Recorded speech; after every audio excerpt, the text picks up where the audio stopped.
Okay, good afternoon, everybody, and welcome to the Audit Committee for Tuesday, June the 24th. I'd like to call this meeting to order. I need a motion to adopt the agenda. Regional Councillor DePaulo. Do we need a seconder? No, we don't, right? No seconder. Okay, all those in favor? Opposed? That carries. Disclosures of pecuniary interest or the general nature thereof. Okay, seeing none. No delegations today. We have a couple of things for scheduled business, but the first one is 5.1, which is the 2024 draft consolidated financial statements. And we have Maria Kushnod here from KPMG to enlighten us on this wonderful and exciting world of audit. Thank you very much, and that's quite an intro. So thank you for having me here today. I'm an audit partner in KPMG's private enterprise practice out of Vaughan, so Highway 7 and Jane, neighbors for City of Richmond Hill.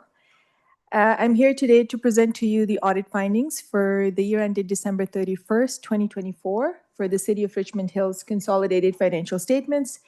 This is our first year as your auditors.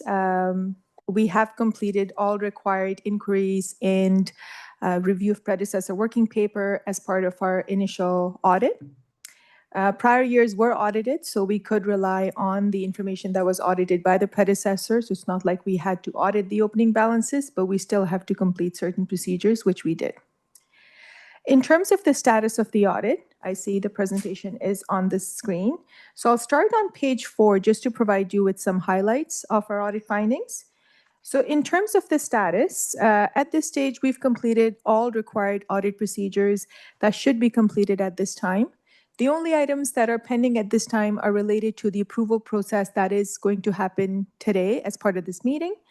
And once that is completed, then we will ask management to sign a management representation letter and also complete subsequent event inquiries just to the date of our auditor's opinion, which will be today.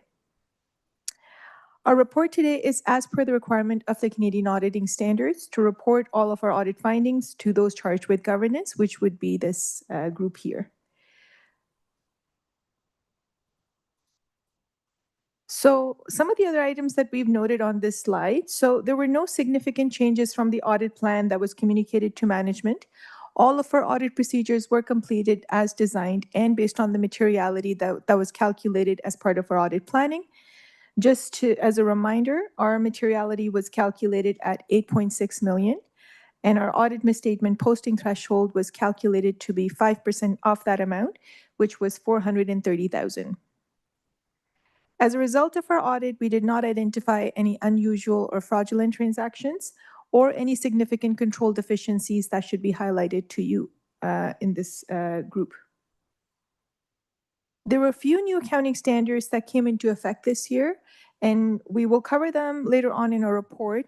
But what I do want to point out is that there was no significant impact of the adoption of these standards on the financial statements. So there was no adjustment that was booked as a result of these adoptions. They were adopted, and they will continue to be monitored and evaluated on a go-forward basis. But upon adoption, there was no adjustment. I do want to point out that management did complete a very reasonable and detailed assessment of these new accounting standards. We reviewed that assessment, and we are in agreement of their conclusions of no adjustment.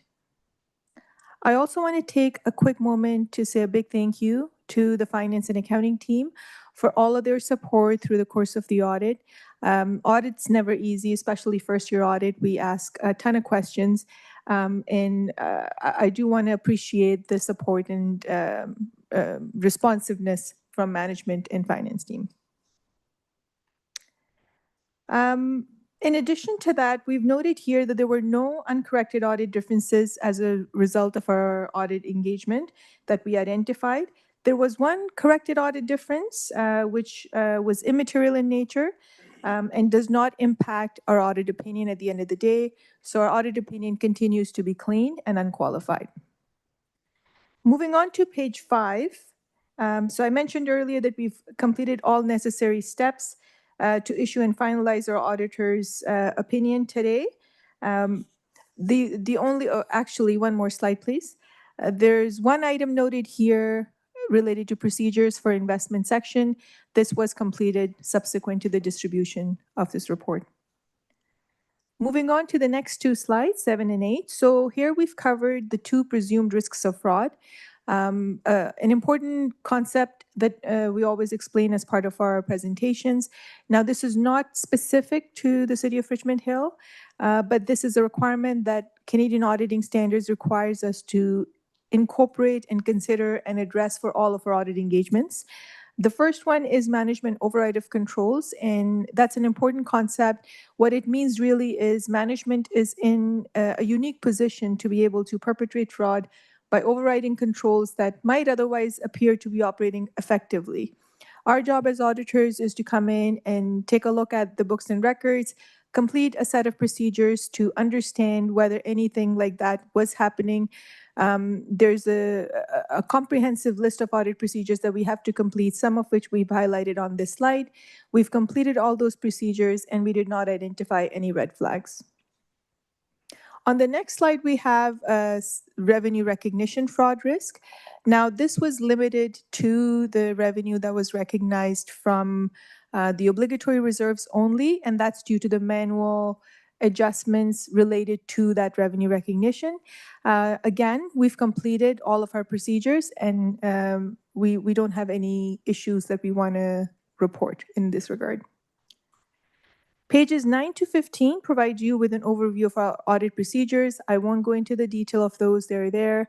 If you have any questions, I can take them towards the end of my presentation. Page 16 outlines the new accounting standards that I spoke to earlier. So there were 3 new accounting standards that are noted here. Again, no impact on the financial statements. On page 17, we've provided you with some terminology, some definitions that we auditors or accountants sometimes like to use. This is more for information. We're not saying that there's any control deficiency, there's none, but just for your information, what we mean when we say a control deficiency. Moving on to page 18. So here we've provided you with an overview of our audit quality framework. This framework is really important to us because it allows and necessitates us to make sure that we're complying with all the Canadian auditing standards that are required to be complied with for an audit engagement. We take it very seriously and we make sure that we comply with it very, very closely, and also to ensure that we're providing you with a high quality audit. Moving on to page 19, so that's the last page that I will cover. So this confirms our independence as a firm and as an audit team to the City of Richmond Hill. All the individuals that were involved were independent and stayed independent, and as a firm, we're independent of City of Richmond Hill. With that, we get into the appendices. I'm not planning on covering the appendices. They're there for your review and consideration, but at this stage, I will pause and take any questions that you might have. Thank you very much. Is there any questions from any members of the committee or any of the other interested councillors who are here today to be a part of this? Okay, seeing none. That's probably good news for an auditor, right? Absolutely. All right. Okay, so seeing no other questions, thank you very, very much for that. Thank you. And your work with us and your work with our staff as well. We appreciate that. Thank you. So at this time, I'll bring forward the item then. We have recommendation A, B, and C to move that the audited financial statements be approved, the treasurer be authorized to sign the financial statements, and the 2024 audited Richmond Hill Public Library financial statements included as Appendix B also be received for information purposes. So I need a mover from somebody on the committee for that. Deputy Mayor, Regional Council. Oh, okay. Okay, so Councillor Thompson, do you want to move it? Okay, Councillor Thompson. All right, any other discussion on it? Okay, all those in favor? Opposed? That carries unanimously. Thank you very much. Item number 5.2, Capital Project Financial Status Report. I don't think we have a presentation on that, so we need a motion A, B, and C from somebody on the audit committee. Councillor Thompson, you want to do 2 for 1? Okay, moved by Councillor Thompson. All those in favor? Opposed? That carries. And 5.3, the implementation of new procurement bylaw effective September 1st, 2025. Any discussion on that? Councillor Thompson, do you want to move it as well, or? Sure, I could move it, and I do have questions. Thank you. I guess my first question is the to increase from $100,000 to $500,000 on the non-competitive procurements. If I understand correctly, the non-competitive procurements we've had over the past 10 years that have come forward to council have not generated any denials. It's all, they've all gone through as approved.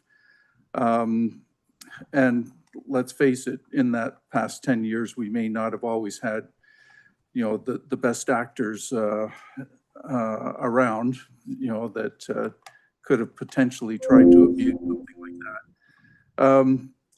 But I guess my question, and I don't know the actual number of those that have come through during that last 10 years, but I guess my real question is, what provisions have we put in place, or are we putting in place that, you know, in case somewhere in the future we did have some bad actors around that could try to abuse such a policy? So I'm not sure who would like to tackle that, but that's my question.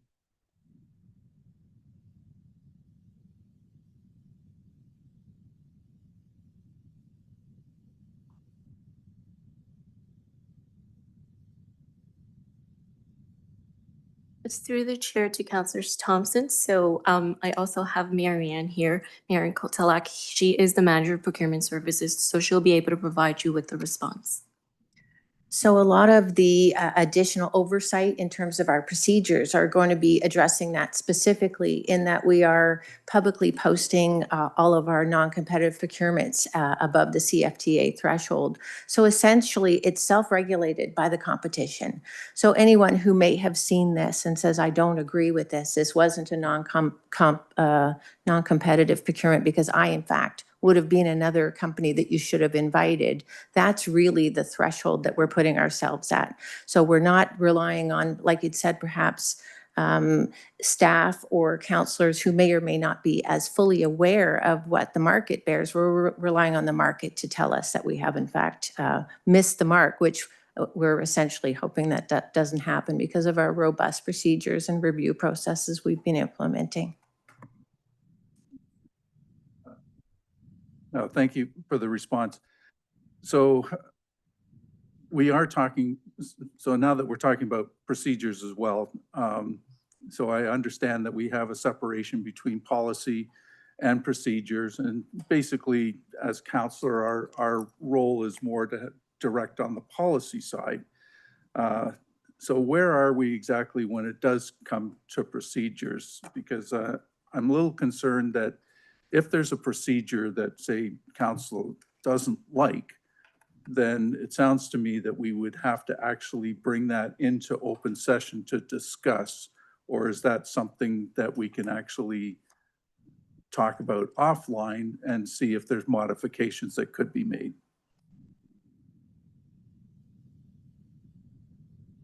Thank you, through the chair, and perhaps I'll take the first attempt to answer this question. I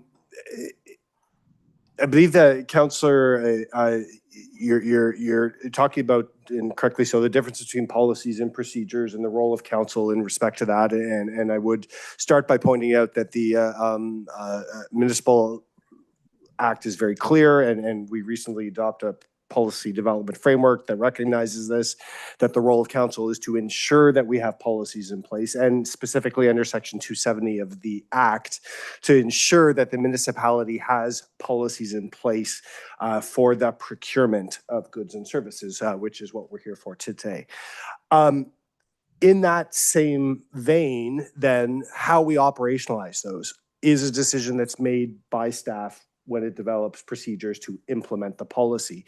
And staff, obviously, I think based on their experience in these fields, generate the best procedures that align with best practices in the public sector to ensure that the council-approved policy is implemented effectively and efficiently and can be robust enough to adjust to those. Certainly, it would be council's right, if they're concerned with a certain procedure, to raise that with staff who could look at it and bring it forward. And it would certainly be in council's right to bring forward a recommendation to change those procedures. And so, thank you for that response through you, the chair. In terms of those recommendations, could that be a one-on-one recommendation with staff, or are we talking about recommendations that would have to come through council? Thank you, and perhaps I'll take this one again. Certainly, the Municipal Act is based on the premise that an individual member of council cannot direct staff, and as all members of council well know that. That's not to say that an individual member of council can come to staff and make a recommendation and say, well, I think you should, look at this possibility, and staff routinely do so. That doesn't necessarily mean that staff are going to act on that, because there could be a whole bunch of other factors. But if the member of council ever wanted staff to act on that, yes, they could bring forward a member's motion. Okay, thank you. That's all my questions. Thank you. Okay, thank you very much. Is there any other discussion? You've moved the motion then, is that right? Okay, any other discussion on this? Okay, seeing none, so I need a motion for A, B, and C of the item number 5.3. All those in favor? Opposed? That carries unanimously. Thank you very much. And finally, that exciting moment where we decide to adjourn or stay here longer. It's council's choice. Do I have a motion to adjourn? Okay, Councillor Tree, all those in favor? Opposed? That carries unanimously. Thank you very much. Okay, all right.